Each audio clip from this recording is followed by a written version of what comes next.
বরবাদে সাকিব ভাইয়ার চরিত্রটা সাকিব ভাইয়াকেই যায়, আমাদের মেগা স্টারকেই যায়। নমস্কার বন্ধুরা, আমি রূপম চলে এলাম আরো একটা নতুন ভিডিও নিয়ে। বন্ধুরা, ইতিমধ্যেই তোমরা হয়তো অনেকেই দেখে নিয়েছো মেহেদী হাসান হৃদয় ভাইয়ার ইন্টারভিউটা। তো সেখানে তিনি একটা কথা বলেছেন, মানে সাংবাদিক নাইয়া নিমন ভাইয়া তিনি একটা প্রশ্ন করেছেন যে কেন বরবাদে সাকিব খান, মানে অন্য কেউ তো হতে পারে, হ্যাঁ এটা আমাদের সবার প্রশ্ন যে সাকিব খান ছাড়াও তো অন্য অনেক অভিনেতা রয়েছে, তিনি নামও মেনশন করেছে। যাই হোক, অনেকেরই নাম মেনশন করেছেন, তারা কেন নয়, কেন মেগাস্টার শাকিব খান?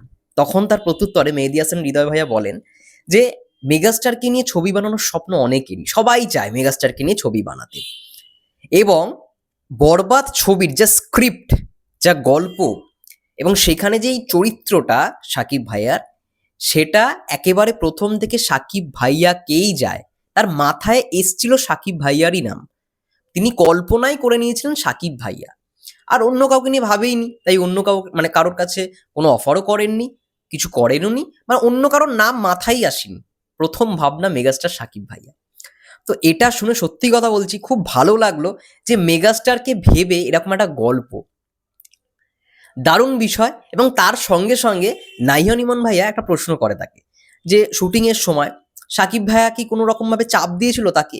দেখো, প্রথম পরিচালক, মানে প্রথম সিনেমা বানাচ্ছেন, তো পরিচালক হিসেবে অবশ্যই একটা তো চাপ থাকে, প্রোডাকশন হাউসের পক্ষ থেকে হোক বা যাকে নিয়ে মেগাস্টারকে নিয়ে ছবি বানাচ্ছে তার তো একটা কিছু থাকতেই পারে, তারও তো একটা চাহিদা থাকতে পারে যে এইটা এইটা এরকম হোক বা এটা হচ্ছে না। তো সেই জায়গা থেকে সাকিব ভাইয়া কিন্তু খুব কোঅপারেটিভ। তিনি আগেও বলেছেন যে শুটিং শেষ হয়ে যাওয়ার পরেও, ধরো একটা দিনে যে শ্যুটটা ছিল সেটা প্যাক আপ হয়ে যাওয়ার পরেও সাকিব ভাইয়া কিন্তু নিজে তাকে ফোন করে পরের দিনের শ্যুট নিয়ে আলোচনা করছেন।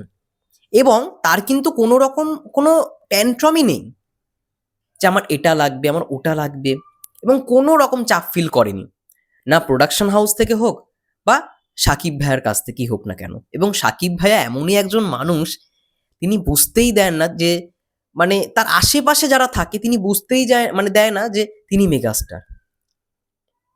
একদম এতটাই ফ্র্যাঙ্কলি, এবং এটাই হওয়া উচিত। এটা আমাদের কোথাও গিয়ে শেখাটা উচিত। অনেক অভিনেতা অভিনেত্রী আছে, আমাদের এপার বাংলার কথাই বলি বা ওপার বাংলার কথাই বলি না কেন, অনেক কিছুই তো দেখলাম। দেখো, ইউটিউব করছি হয়তো 2021 থেকে, কিন্তু সিনেমা দেখছি অনেক দিন থেকে, ছোটবেলা থেকে সিনেমাকে ভালোবাসি, তার জন্যই আর কি ভিডিও করা।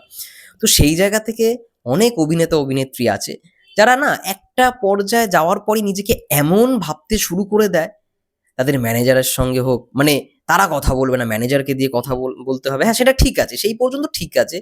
কিন্তু তাদের রিয়াকশন বা তাদের কিছু, মানে কি বলবো, কথাবার্তার ধরন, এগুলো না একটা সময় পরে এমনই হয়ে যায় যে নিজেদেরকে বড়, মানে যাই হোক মনে করে।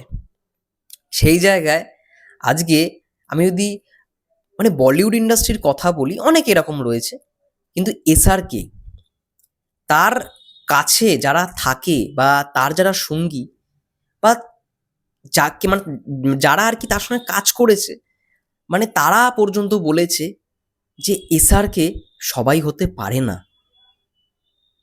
তিনিও আজকে মানে মেগাস্টার, কিন্তু তার ব্যবহার দেখুন। জানো তোমরা, 2 ঘন্টা ঘুমায় মানুষটা, বাকি পুরো সময়টা সে নয় ফ্যামিলির সঙ্গে সময় কাটায়, নয়তো সিনেমা নিয়ে ভাবে। মাত্র 2 ঘন্টা ঘুমায় এই বয়সে এসে দাঁড়িয়ে। এটা সত্যি মানে একটা, যাই হোক, সবাই সেরকম হতে পারে না। তেমনি আমাদের মেগাস্টার সাকিব ভাইয়া, মানে তার মতো ফ্র্যাঙ্কলি সে চাইলেই তো নিজের ভিশনটাকে বলতে পারতো ডিরেক্টরকে, কিন্তু না, ডিরেক্টর তার নিজের ভিশনে ক্লিয়ার প্রথম জায়গাতেই। এবং সাকিব ভাইয়া এবং production house, real energy production house, তারা প্রথম থেকে মেহেদী হাসান হৃদয় ভাইয়ার সঙ্গে মানে এমনভাবেই ছিলেন যে তাকে কোনো চাপ মানে অনুভব করতেই দেয়নি। তো সেই জায়গা থেকে হৃদয় ভাইয়ার, এটা আমি বলবো যে খুব লাক, খুব লাক, খুব ভালো ভালো মানুষদের সঙ্গে তিনি কাজ করেছেন। প্রথম প্রোডাকশন হাউস, তারা সবসময় দেখতেই তো পারে যে প্রথম ছবিতেই একটা ভালো লগ্নি হতে হবে, ভালো ইয়ে আসে, মানে ভালো যাতে ব্যবসা হোক। প্যাক আপের যেদিন একটা ঘটনা বলেছিলাম যে সাকিব ভাইয়ের মাথায় চোট লেগেছিল, তারা চাইলেই কিন্তু সিনেমাটাকে কন্টিনিউ করতে পারতেন শুধুমাত্র সাকিব ভাইয়ের কথায়। সাকিব ভাইয়া বলেছে আমি শুটিংটা করব, ইভেন প্রোডাকশন হাউসও বলেছে যে আমরা প্যাক আপ করে দিচ্ছি। তিনি সব থেকে বেশি আঘাত পেয়েছেন, খুব ভালো রকমভাবে আঘাত পেয়েছেন। আজ যে প্যাক আপ হয়ে যাক কোনো অসুবিধা নেই, এবং সেদিন প্যাক আপ হলে 18 লক্ষ টাকা লস হতো। মেগাস্টার হতে দেয়নি, এটাই হচ্ছে মেগাস্টার। তিনি একবার ক্যারেক্টারটা ঢুকে গেছেন, তো তিনি বেরোতে এখন যদি তিনি যদি রেস্ট নেন, তার মাথার মধ্যে এটাই চলছে। তিনি যদি রেস্ট নেন তাহলে হয়তো সেই চরিত্রটা অনেকটা হলো একটু মানে কি বলবো, রেস্ট হয়ে যাবে। কোথাও গিয়ে যে জিনিসটা কন্টিনিউ হওয়াটা উচিত ছিল সেটা হবে না। তার মাথায় এটাই ঘুরছে, তার জন্য তিনি বলেছিলেন হসপিটালাইজ হওয়া সত্ত্বেও যে না, প্যাক আপ হওয়া যাবে না, আমি শুটিংটা করব, আমি চাই না প্যাক আপ হোক। তো এটাই হচ্ছে এক ধরনের মানবিকতা। প্রত্যেকে ভালো, বরবাদের টিম সবার মানবিকতা খুব ভালো, যেটুখানি বুঝলাম। তো মেহেদী হাসান হৃদয় ভাই এটা সত্যি কথা বলছে লাখ, এবং তার ভিশনটা তিনি যা বলেছেন মানে ইন্টারভিউতে, আমার কথাগুলো শুনে না দারুণ লেগেছে। দেখা যাক, টিজারের অপেক্ষায়, টিজার দেখলেও তো বুঝতে পারো যে অ্যাকচুয়ালি আমরা কি কি জিনিস দেখতে পেতে চলেছি। যাই হোক, এটা বলেই ভিডিওটা শেষ করবো। তোমাদের কি মন্তব্য অবশ্যই কমেন্ট করে জানাতে পারো। ততক্ষণের জন্য সবাই ভালো থেকো, সুস্থ থেকো, টেক কেয়ার।